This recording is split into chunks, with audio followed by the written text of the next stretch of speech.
تفضلي اشتري. يا هلا بيش بنتي، زارتنا البركه، عاش من شافك يا معوده. صدق كذي صارت قد ما جايتنا. حبيبتي شو كل اخبارك؟ الهلا بيش، عين كل الهلا بيش. ثاني اوجيش. شلونك حبيبي؟ والله الحمد اشتاقت لك. مكاننا حلو بالايات.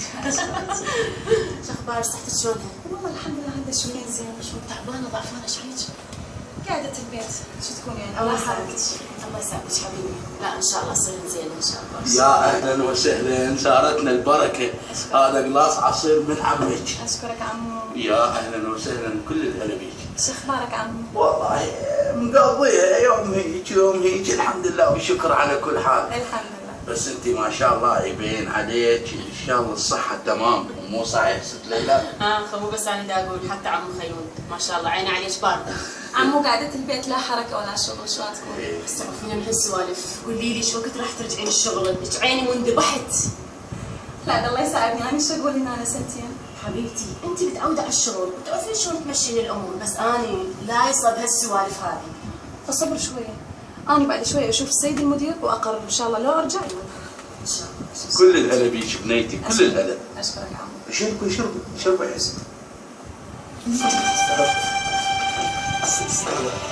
ابو سيدك ترى انا يعني بس مستحيل مستحيل، لازم اكو غلط بالتقرير. انت المقصود؟ لا ما اصدق، لا بس انا لازم اوقع. اي لازم اوقع، لانه الحقيقه لازم تنكشف والقانون لازم ياخذ مجراه.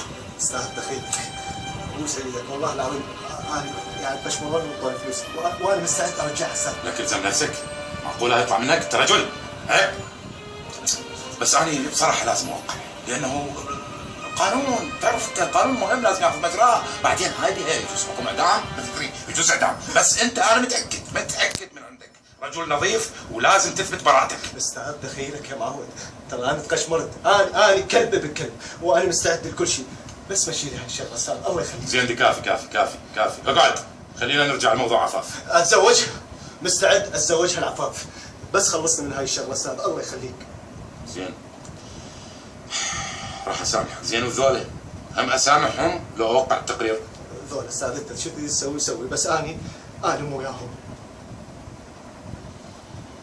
سوى امر الله.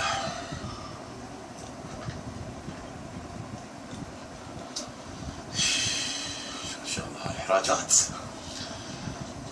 انسه ليلى من فضلك خلي انسه عفاف تدخل لي.